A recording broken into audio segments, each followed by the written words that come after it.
Welcome to Podnutz Daily, episode number 320. I haven't done this show for a while. Yes, if you're hearing my voice, this is Steve C. again. And this is Podnutz Daily, episode number 320. This is the show where computer repair technicians come on the show, give you guys tips, tricks, techniques, all kinds of good stuff to help you become better techs yourselves.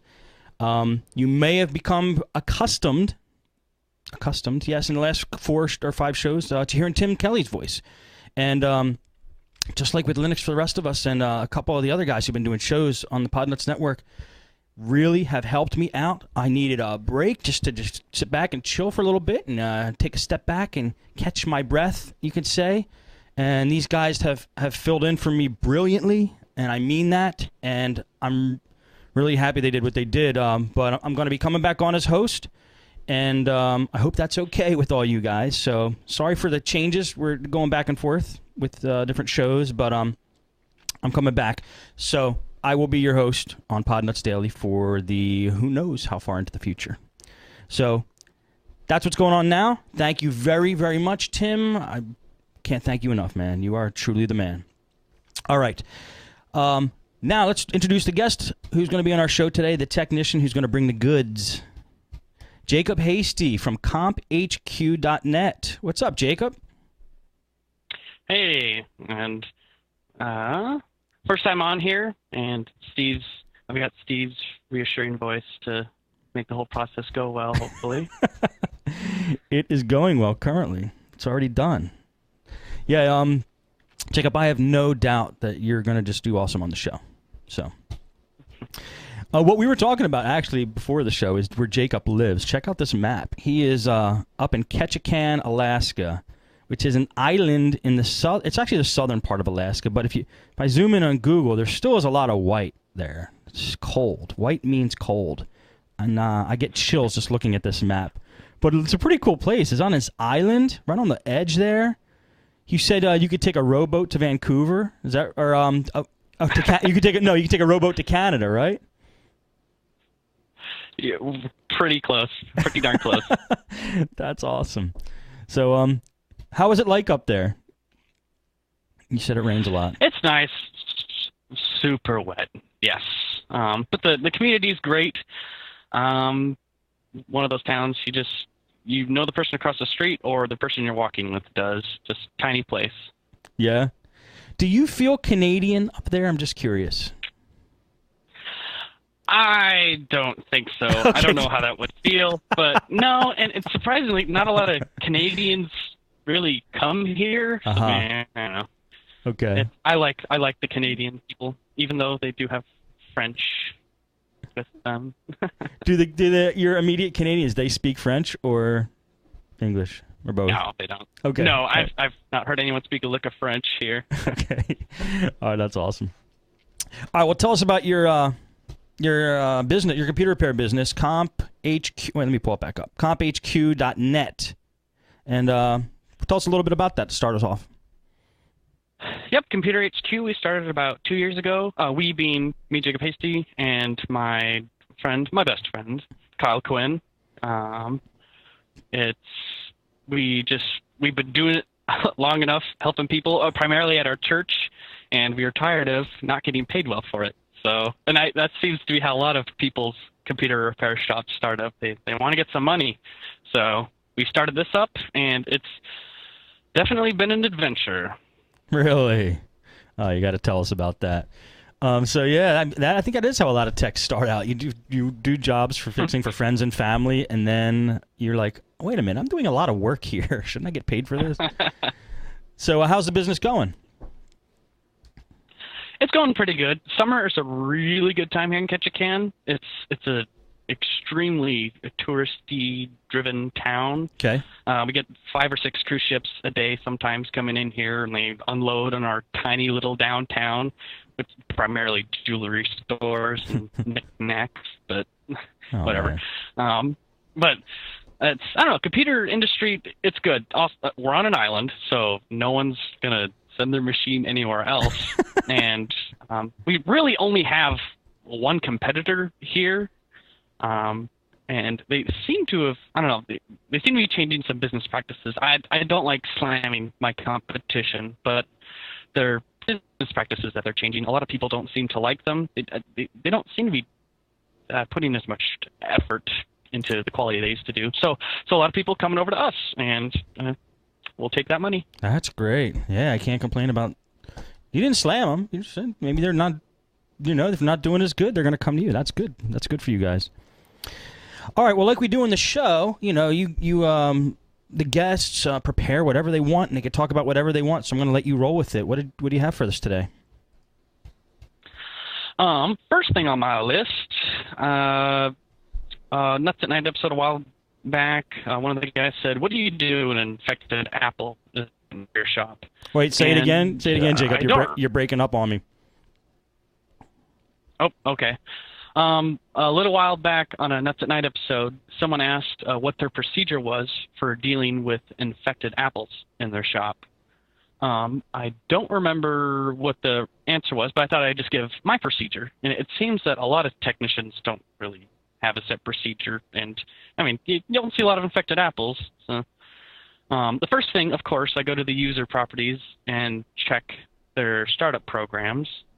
And then I sent you a link to a PDF that's kind of got some of my show notes. It's got a couple links in here. Did you email it to me, or is it in the forums, or? In the Skype chat. I can send it again. Yeah, that's going to be a tough one to get to right now. Go ahead, talk about it. I'll go ahead and pull it up. Go ahead, keep talking about it. I'm going to send it again, just so it's good. Alrighty. First thing I run, after checking startup programs, which there's usually nothing there except for iTunes Helper or something from their iLife suite, it's a program called Onyx. It's similar to CCleaner, which CCleaner just released a version for Mac. I haven't used it yet. Looking forward to using it.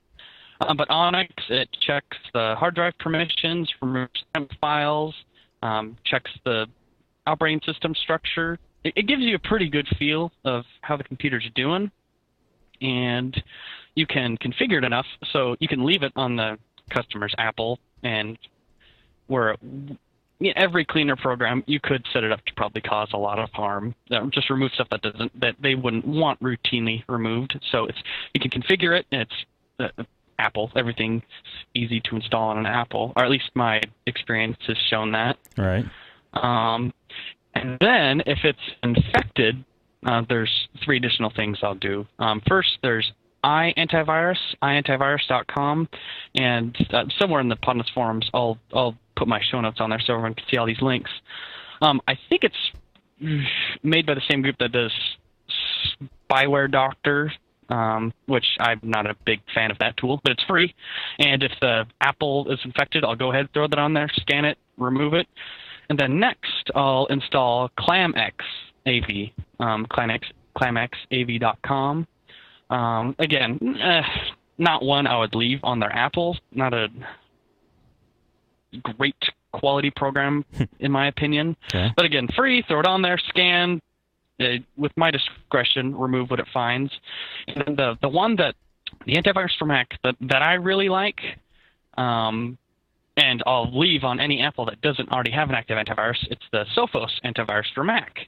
And it's free, it runs pretty lightweight, has a very nice user interface. It's super easy for my customers to use, and it's preventative for repeat customers from coming back, so makes them happy. And then last thing I do is verify the disk permissions. I have a 10.6 Apple installation disk at my shop, so I can have it check the Apple SFC scan. And then lastly, run the Apple software updater, and then just check if they have any Adobe products on there or any third-party applications that have updaters. Skype's never up to date on any of my cloud machines. But yeah, that right there, the Apple's running better. It's running better, and it's worked so far. And I mean, I'm starting to get lots of an apple a week brought into the shop. Really, so an apple a week? Looking for ways to, it used to be a super rare thing, and they'd be, oh, come to my desk, look, an apple, wow, it's so pretty. And now it's, man, we're getting these things in pretty often. Wow. Which hooray, something new for me to learn with, but also just interesting. It's people are learning how to break them. Yeah, well, yeah, or whatever. I was curious to see how that was going to pan out. I mean, were people who buy apples only going to take them to the Apple Store or what? So it's good. It's good news, I think. And no Apple Store on this island. Oh yeah, well there you go. Works out good for us.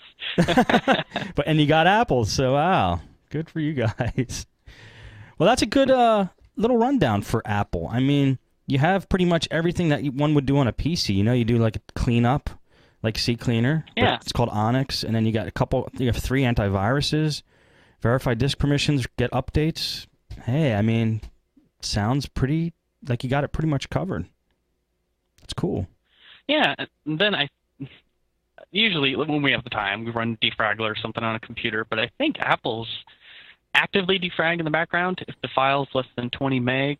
I read that somewhere, but I usually don't have time to defrag it on Apple anyway. But they usually don't need much. There's usually just one thing in the way from keeping an Apple from running pretty great, or unless they just have just too many things running at the same time. Right. Most Apple people don't seem to understand rebooting the machine when it starts getting bogged down. Like, what, reboot? I haven't rebooted this thing in months. So, oh, okay. It's not how Steve Jobs describes it. Well, yeah, I don't know. The machine that the Lord used. What does he say about it? Because I I constantly am putting mine into standby mode. I have apples that I haven't rebooted for quite some time. Only a couple. Let's see. Once every 2 months, maybe I'll reboot an Apple. I just let it keep running in standby. But I always close my apps out. But what does Steve Jobs say about it? Yeah, and you're a smart technician. I'm a smart technician. We know how to maintain our machine. Right. These people they'll have 3 Photoshop projects that they know were open in the background for the past couple of weeks. Right. Oh, okay. There's half your resources right there, and then they've got a Skype chat been going. They didn't realize it was going on there. I mean, they just got all these programs going, and a lot of the customers have to show them how to close any running programs. They just have no idea. So, and I mean, Apple would. The whole dock at the bottom of the screen has all little white dots under it, basically. Yep. Yeah. You know, they don't make it terribly easy in Apple to close an app out. They really don't. Gotta admit. No, that's an extra step I would like to not be there. Hey, listen, I think we're going to have to kill the video on your feed. Okay, all right. Because I'm just getting too much breakup on the audio. Let's see how it goes for a while. And if it's better, we'll keep just audio, and then we'll see how it goes. Sure. So let me give you a call right back, okay, Jacob?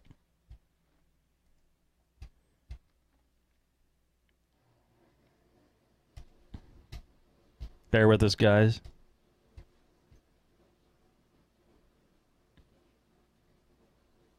Alrighty. Are you there? Yep. Ah, much better. Nice and clean. Oh, goody. Hope you don't mind, but it does sound a ton better, so we're gonna roll with it. One less thing to worry about. Okay, cool. But I appreciate you setting up your webcam. I do. All right, here we go. We just finished talking about Apple. Want to go on to the next your next notes there? All right, next thing. It's I've titled it "Windows Startup Repair." It's useless.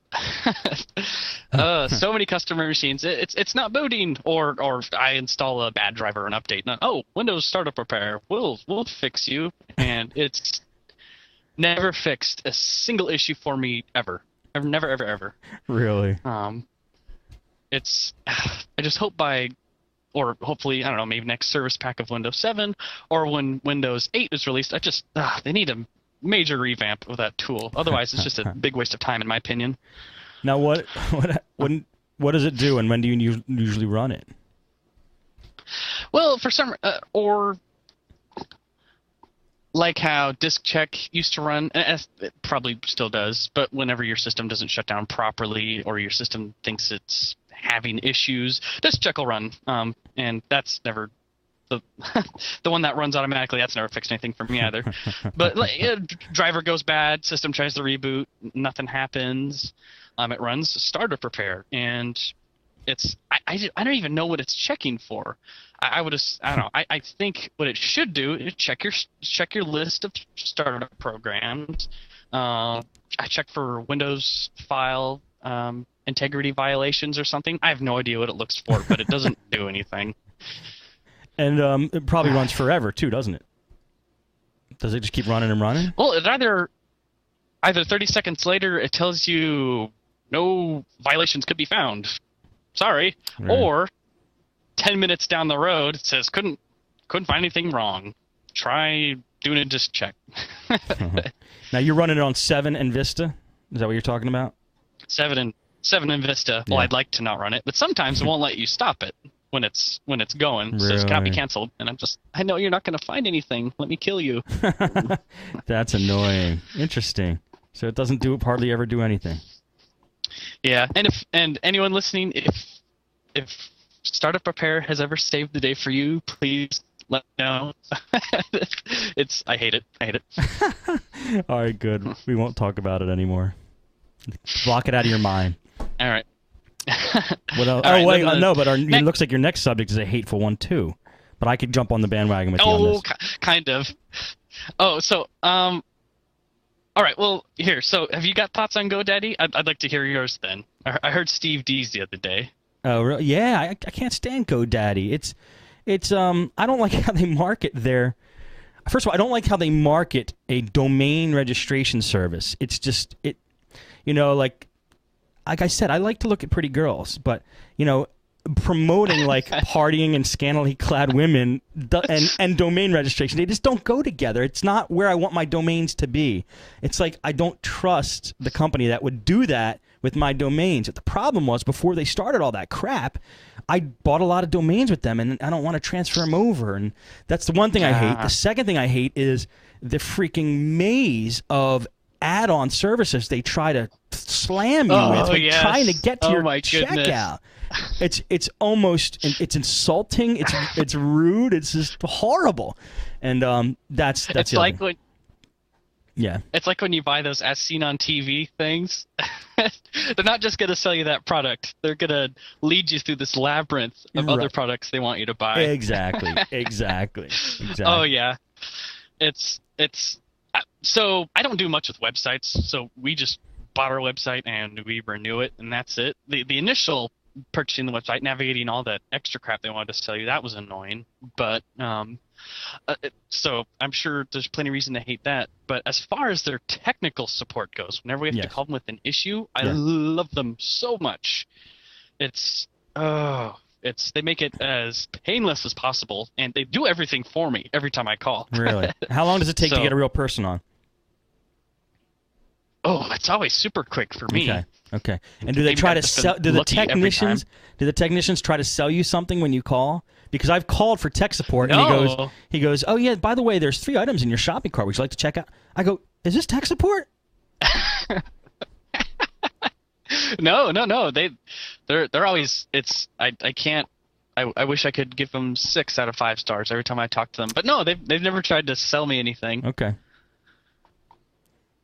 All right. So I just want to say that because GoDaddy gets a lot of hate on this show. Wow. I want to let everyone know their technical support is good. They do. But hey, I got to give props to HostGator too, or podnuts.com/HostGator. I even called HostGator one time, and he goes, You're from Podnutz? He's like, I like Podnutz. This was the tech support guy. Podnutz listeners. Podnutz listeners work at HostGator. I could actually almost say that, in fact. Yeah, but that's the main... As far as GoDaddy stability, I never had a problem with them as far as their service. The domains are rock solid, and they work every time. But just the other crap that they pile on, that's what I don't like about GoDaddy. But I'm glad you brought a varying viewpoint on GoDaddy. It's very good of you. And I've heard you mention HostGator a lot, and if for some reason we were to switch, they'd definitely be my top consideration from listening to Podnutz. So. Okay, cool. All right.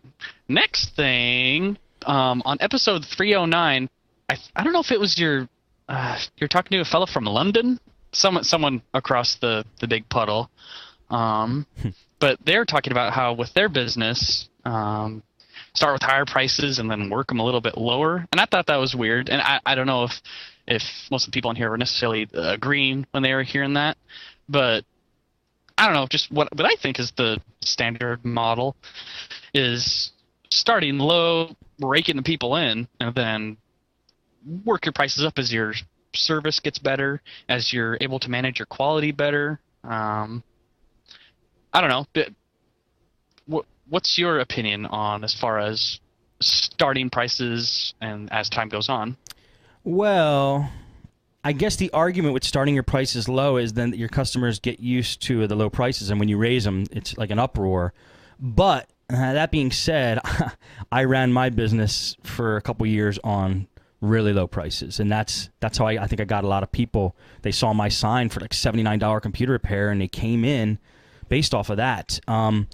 I never tried to do it the other way, so I don't know which way's better. I did the low route, and you work harder because you do more jobs to make more money, but you get more people. So if you're able to crank out in volume and sustain yourself, like, you know, I was a single guy, had not many bills.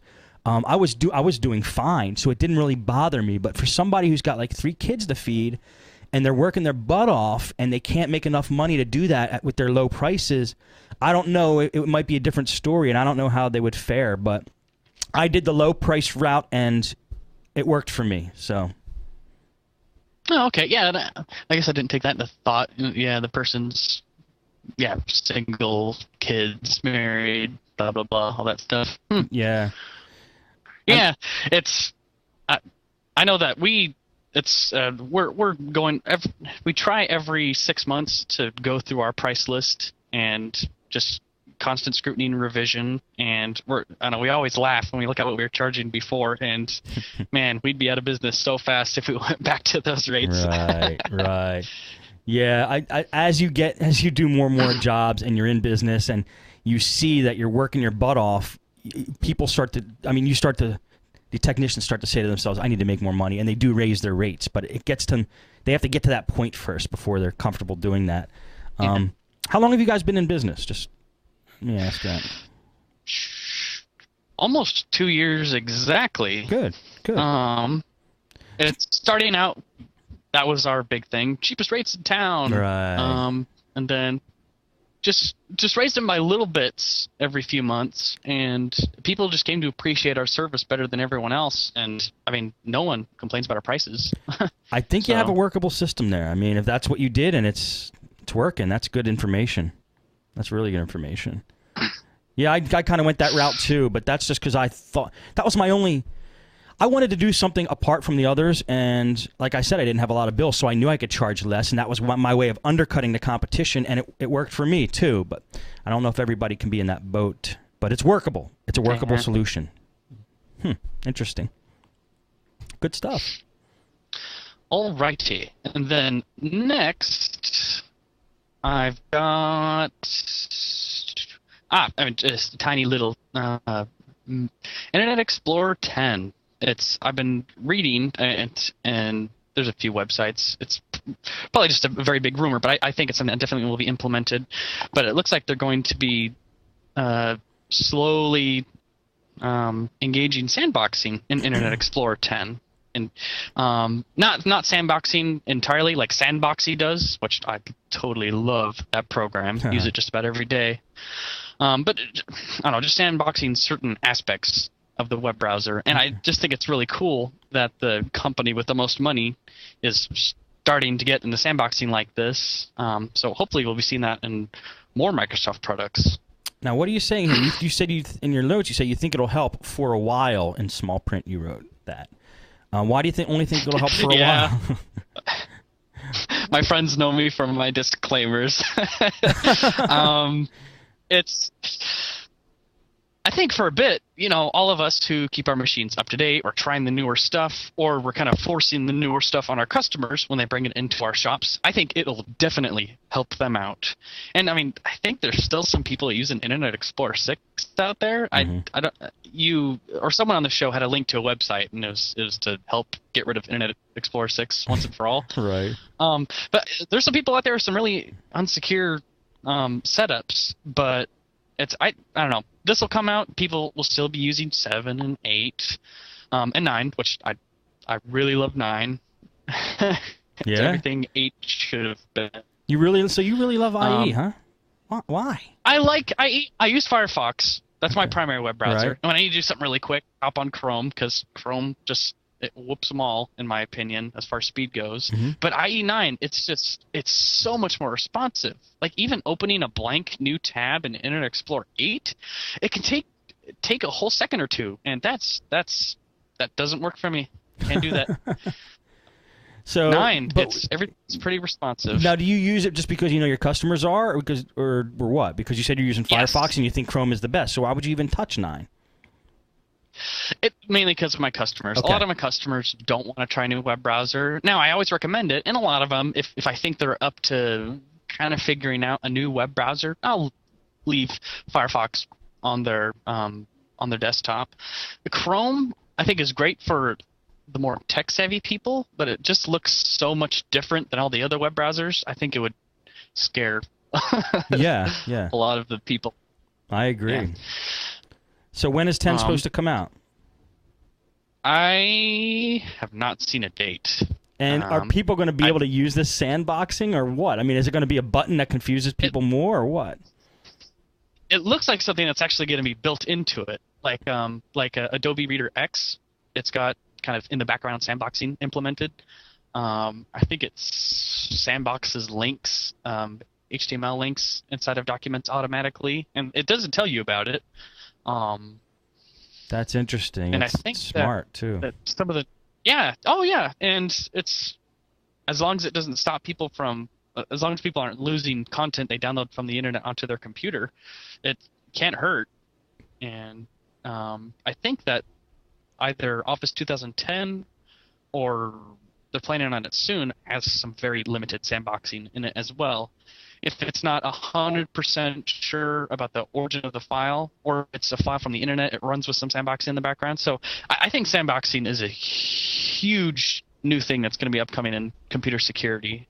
I do too. I mean, it looks like that's the trend, right? I haven't used Adobe Reader in so long because I've used Foxit. so Adobe Reader actually does sandboxing now? Adobe Reader X, it's been out for a few months, I think, and the first thing, well, not the first thing, but it's up there high on the list. Even if I'm just working on someone's email at their house, if I don't see Adobe Reader X on there, if I see 9 or 8 or 7 or back before they had the numbers, Adobe Reader X gets slapped on there, and they're always happy. I tell them, oh, it's a lot more secure.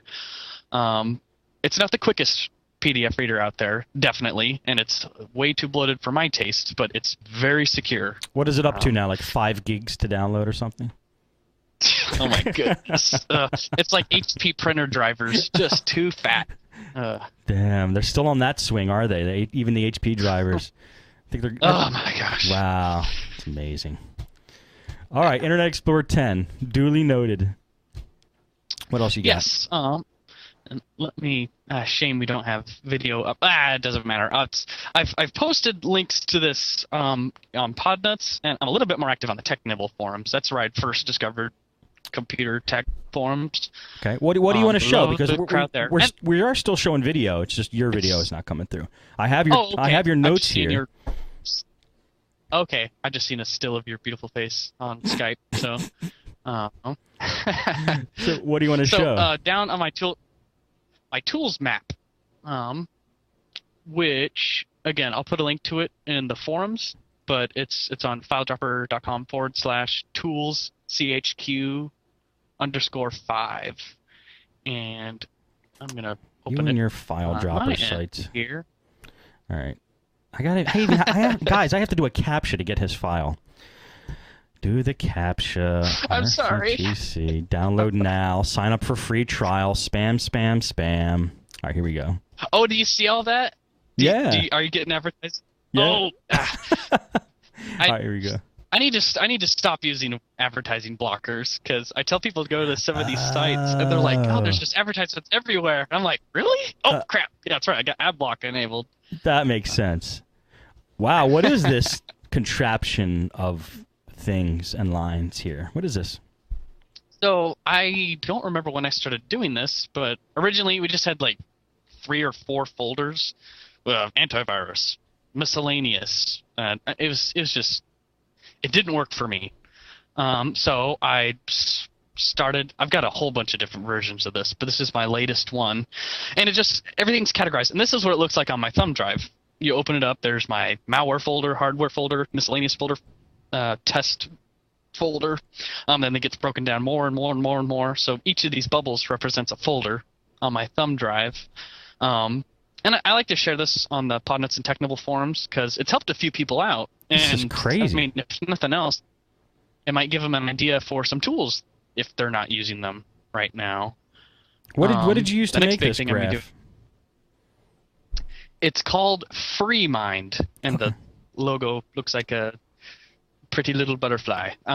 It's a completely free Java-based. It's called a mind map, and it's super easy. And it's easy to export into just any picture format you want or into a PDF. But yeah, I have a lot of fun upkeeping this, and I like just going through, seeing how I can categorize it even better. And then I try to keep a printout of this near my desk, so if I'm on site and I'm trying to think of a tool, I can just say, I call the shop, check this out. Where's this one tool? And they can just breeze through it at my desk. But yeah, it's a lot of fun making, and it's just nice to have everything organized just the way I like it at my shop. So this is basically a map of your thumb drive. Yep. Very cool. That's quite interesting. Really neat.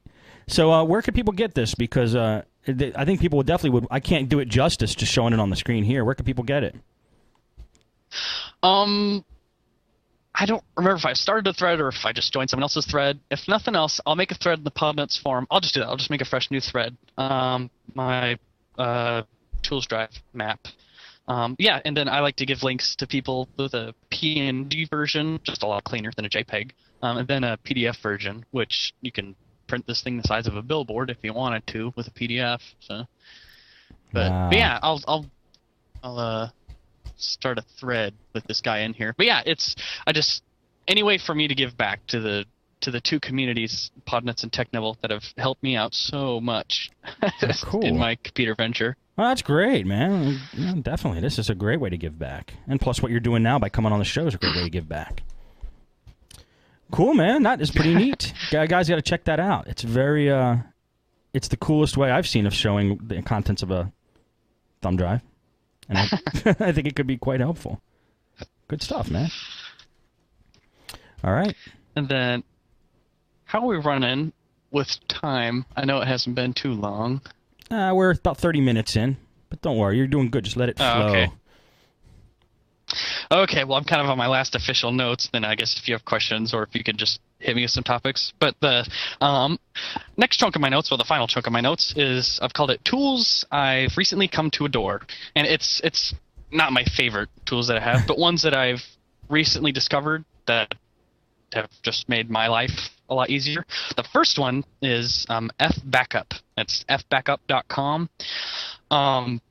It is such an incredibly easy, smooth running automated backup tool. And I was ready to fork out $50 or a monthly fee to use it, but it's totally free.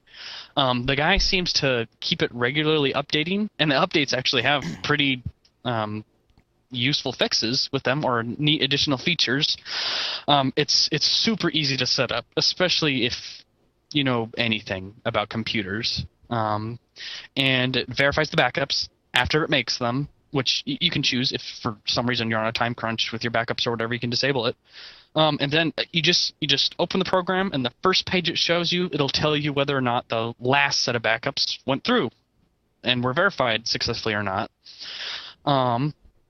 I mean, the only thing bad I can really think about it is I wish it would schedule more inside of the program instead of using the hold on one second. Instead of using the scheduled tasks with Windows. Is that what it does? With Windows 7. Yeah, but it works. I've yet to see it not go through with its schedule. And I used to use a program, I think it was called Second Copy. And I was setting that up on people's computers, a $20, $30 program. And it did its job well, but it just had kind of a convoluted interface, and It's something my customers were just too terrified to ever touch, which, hey, great, I got to come to their house and work on it, but I hate throwing a program on someone's computer and then they feel trapped and like they have to pay me to come and work on it. I feel kind of mean doing something like that. But this F backup program, it's super easy. And if they're on the phone, if I have any questions, I can just say double click on the little robot icon in the corner of your screen. Okay. Is the text red or green in the middle? And if they say whatever they say there, I know if it's working or not. And it's so easy to set up, especially if you're a computer technician. So I would recommend anyone who's recommending backup programs to their clients, or they have clients set up with a particular backup program, put FBackup up for consideration. Awesome program, and it'll take a lot for me to switch from it. Really? That looks pretty cool. Always good to hear about some new backup programs. Good one. Yes, and that's a very important thing nowadays. More important than antivirus is what I tell my customers. That's a good point. Gotta have a backup. Definitely. Next one, it's a program, and it's a portable executable, or executable. You don't have to install it. It's Viper Rescue, and it's live.sunbeltsoftware.com.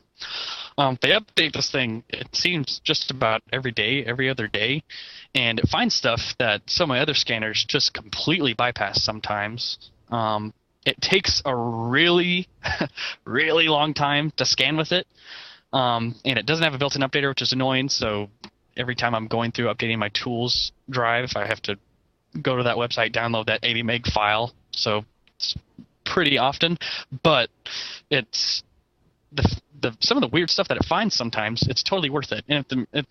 And sometimes where Malwarebytes won't run or Super NSPy won't run, well, the portable one usually runs when other ones have problems, but this Viper Rescue, it's always ran for me.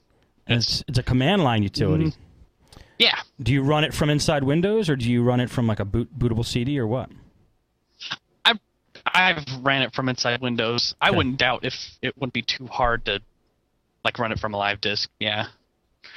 Interesting. Wow, that's a and good then one. my last. Yeah, I really like it. And again, for the stuff that it finds and I guess everybody keeps their antivirus tools pretty up to date, but it's kind of more geared at the harder to remove stuff, rootkits, some of the more bizarre Trojans or packaged in malware. Right. It definitely, I don't know, not something you'd want to run often. Just run it once. If it finds something awesome, then my system's usually working fine after that. And if it doesn't, just took a lot of time. But it's a good, nice little second opinion tool. Yeah, I think that's cool. And then my last tool that last guy I've started using recently that I've heard people mention a lot are these rescue CDs that the antivirus companies make. And it started out, I used to be pretty gung-ho for AVG. Definitely doesn't seem as robust protection as it used to be. Right. But still some customers, if they want something other than Microsoft Security Essentials or other than Norton or McAfee, which you couldn't pay me enough to recommend McAfee to anybody, or McAfee. I forget the right way to say it, but it's so AVG has this rescue CD, and it's as easy as it gets as far as running a scan. Every time I've had a infection cripple a machine to where it can't boot, the AVG rescue disk always gets that machine booting again. And it updates from the disk. It's just virtually running, so it's not making any changes to your operating system except for getting rid of the files you mark for deletion. I just really like that guy. How fast awesome. does it scan? Does it scan pretty fast? I'd say it's kind of comparable to the Viper Rescue. Average scan is at least an hour, which sometimes it depends on what's going with my system. If my main terminal that I do my work on, it's making a backup, or I'm doing a low-level format or something, so I can't just take the hard drive out of the computer and scan it externally like that. That's when I would use a rescue disk. So I don't use the AVG rescue disk too often, but when I'm not able to take the hard drive out, I just slap that in there, and again, it always gets it back into booting condition for me. Yeah, that's a great thing to have. I mean, you got to have something that gets you at least started. Good one. Yeah. I didn't know how well the ABG Rescue Disk worked, but yeah, like you said, a lot of antivirus companies are coming out with stuff like that. I think didn't Super Anti-Spyware come out with some kind of non-installable program? And yeah, that looks like another trend. Kaspersky has one too, don't they? Yeah, and I hear a lot of people say great things about the Kaspersky one. Yeah. I've never seen Kaspersky in my shop. I've never seen a machine with it on there, which probably says a lot for Kaspersky. But I've never gotten to monkey around with it, so I don't know whether the thumbs up, thumbs down. But I hear a lot of technicians give it a lot of praise. It's coming on strong, and now there's commercials for it and stuff. I mean, have you seen the Jackie Chan one? No, actually, I don't think I have. Oh, it's goofy. Just I don't know. I don't know if it's supposed to be in the internet, but he's just in all these tubes and stuff. He's putting on his Kaspersky helmet and is it good or something? It's pretty cheesy, but let's check it out. I know but hey, that. Oh yeah. I'll play it now. Let's see if I get some sound going through this baby. Jackie Chan. Here we go. Place to go, but it can be dangerous. Do you want to check it out? Take this. He's got a Kaspersky helmet.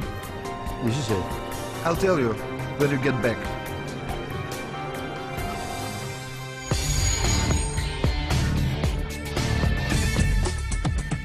He's on a Segway.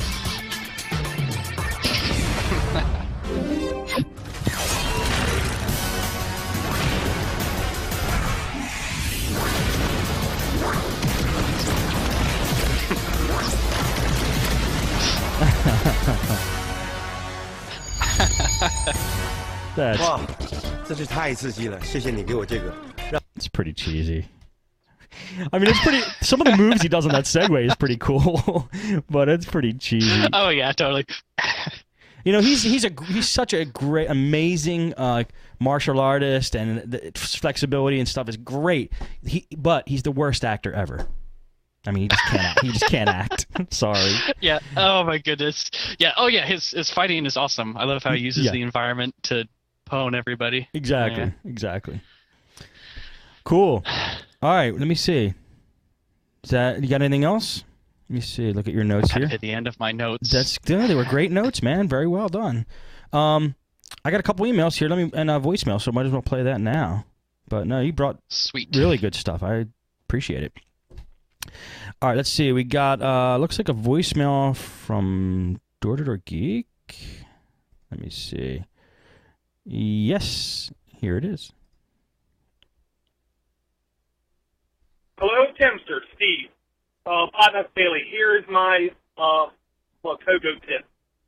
I tell the customer, give me your cell phone number, because everybody in the universe now has a cell phone number. And I text them the URL for join.kogo.com, and in that same text, I text them the ID number. So there can be no disconnect. They have to be able to do that right. And if they can't, I'm not going to service their computer, because I know they will have endless questions. But I will check out join.me. It sounds good, especially the Android stuff. There's no reason why I couldn't offer Android support, because most of it's pretty simple, pretty easy for like $50, $60. But if I listen to Tech Adventures, I'll say $85. Okay, guys. Tim, thanks for keeping up the great show. Talk to you guys later. Bye. Thanks, Dor. Dor always was, it seems, a remote support guy. So he's always it seems like he's always looking for new ways to get people like online and working on remotely.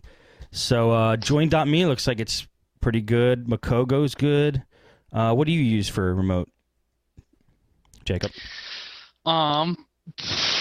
We're going to be purchasing full TeamViewer setup real soon. Oh, cool. I love their program. Shamefully, we've been using the free. So we try to reboot the machine after we're done as constantly as possible. Get rid of that "thank you for playing fair" message.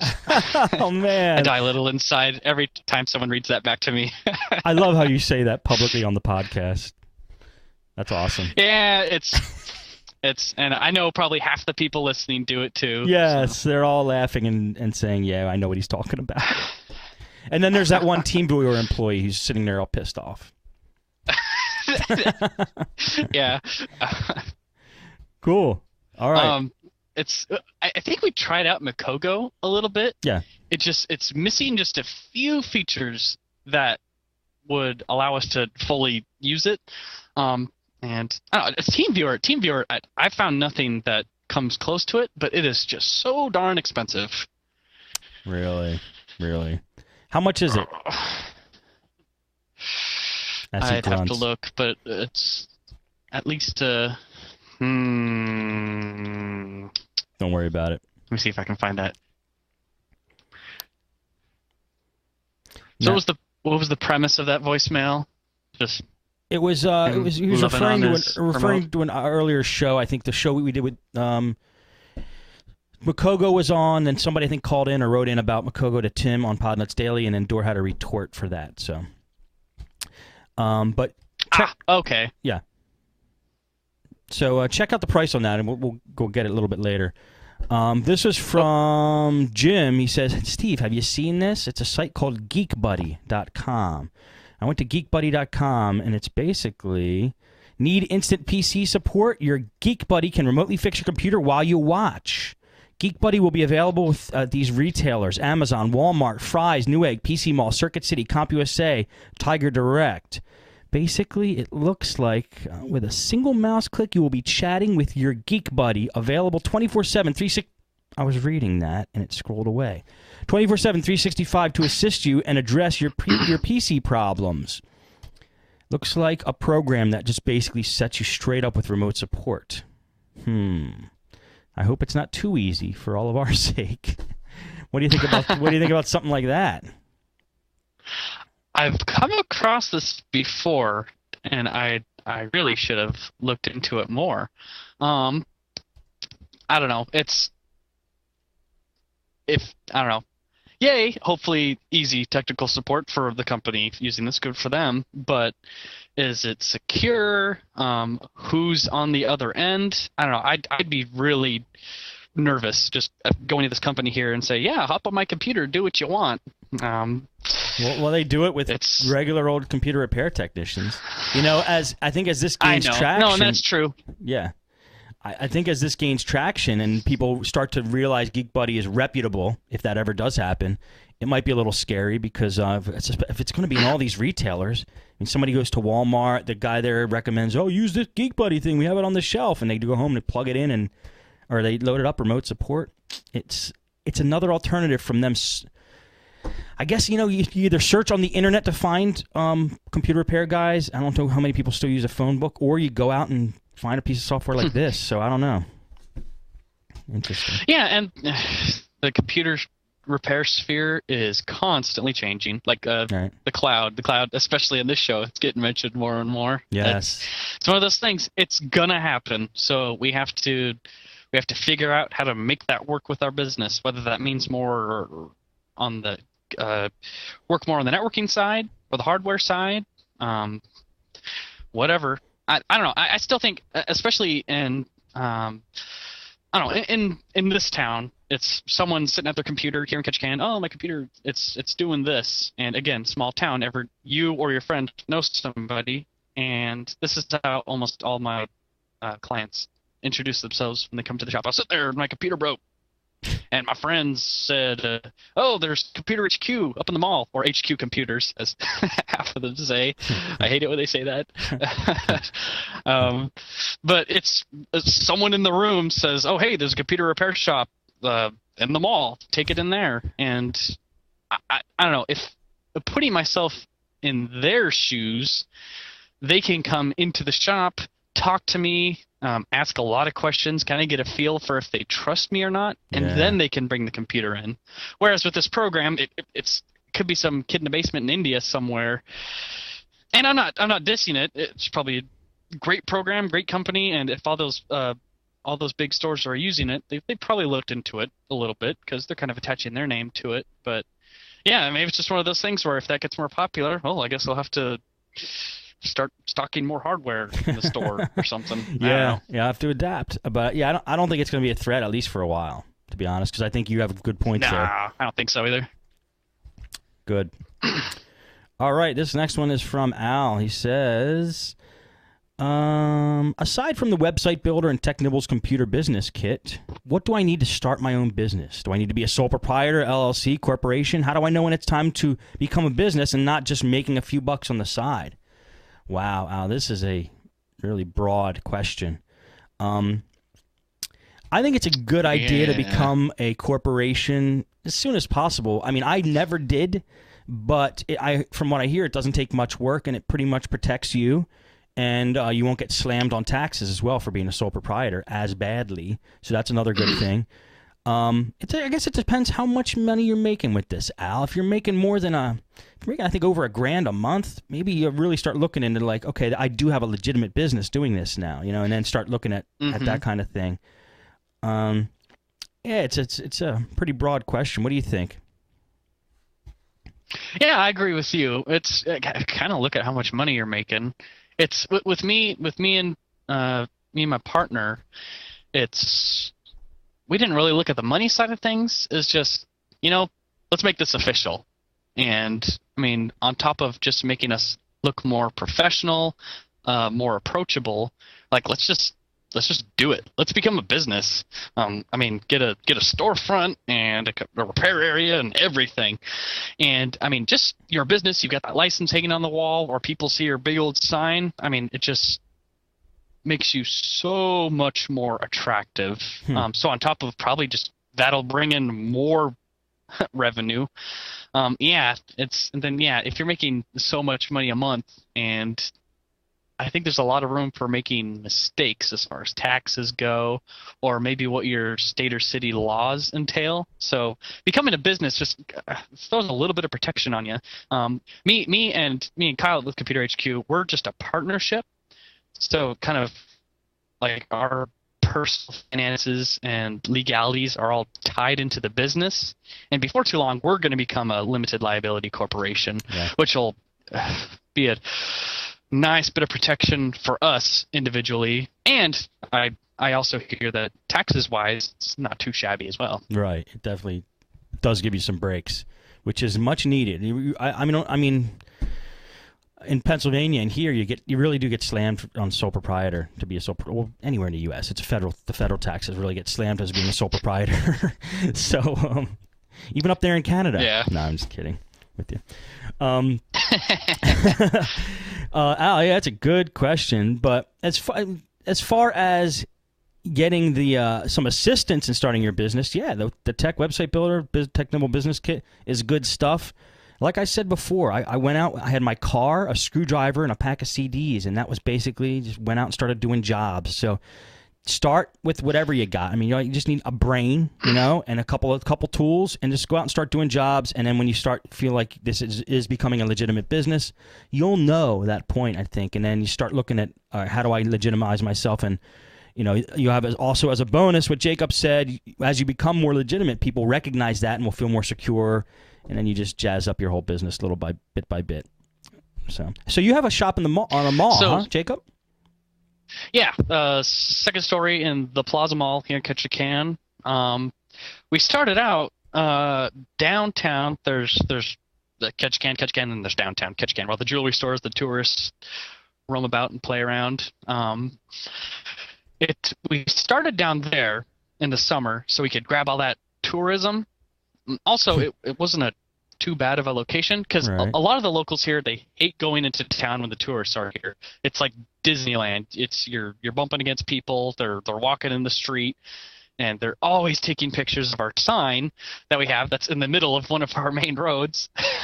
So just the tourists slow everything down. So the locals don't like going downtown during the summer. Okay. So our first location was kind of on the outskirts of downtown. It was close enough to the tourists to get their business, but far away enough from the tourists to get the locals' business. And then after a while, we started getting a little too big for that spot, and it's just a few things about it were becoming an inconvenience. So yeah, we moved to our it's pretty much the only mall, and it has the only fast food restaurant, or McDonald's, here as well. Oh, so gosh. it's a lot of foot traffic in this place. So just it's that wonderful corporate word, synergy. There's a lot of synergy here in the mall, and it's someone walks over to our $1.29 store, and they may stop by and walk and check out our shop as well. Right. Or someone's coming to pay their utility bill, they may see our sign and stop on by. So we all help each other out here in the mall. That's cool. I would love to have a actually, shop in the mall. Go ahead. So would you say, kind of going back to this guy's question, would you say there was like a light bulb moment where you're like, oh, becoming a business, or did you, I don't know if you can like ease into it, but what was the main thing that made you decide to go business, go pro?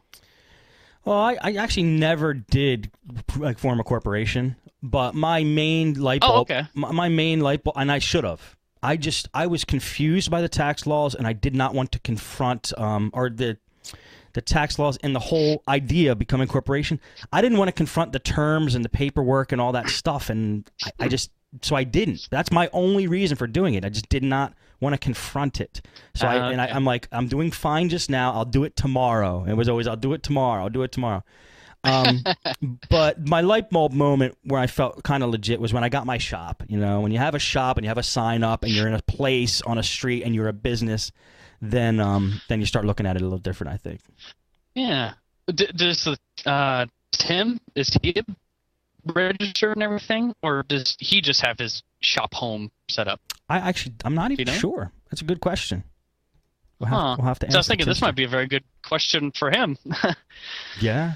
You see, I come on, and then there's stuff I can't even answer. But yeah, we got to ask him that. And if anybody has any other input on that, send us an email. If you want to send an email to the show, send it to mail@podnutz.com. We will get it. We will read it. We will play it. No, voicemails will play. If we want to send a voicemail, call 7076-PODNUT, just like Dor did. And call up, leave a voicemail. We'll play that as well. Jacob, what would you like to say? Anything else that we missed, or any remaining comments before we end off? Well, going tiny little thingy. The team viewer, it's about $1,500. Anyone interested? Okay. Anyone got for that much what? money? A year? I just closed the window. Oh, that's all right. Don't worry about it. No, I think you have it, and then you got to pay for upgrades that come out later. You get a nice discount, but still, that's a lot of money for a small business. Yeah. But nope, nothing really to add. Well, tell us where people could find you. A big thank you to. Well, you can find me at our business's website is comphq.net, and then my name on the Podnutz and the Technibble forum is jbob, J/Bob. And you were going to say a big thank you to? Not terribly active. Big thank you to the people of Podnutz. You guys are super cool, super smart, and I love listening to the show. Throughout the day, I have security now and Podnutz playing in the shop. Cool. So educating everybody. Awesome. I'm glad to hear that.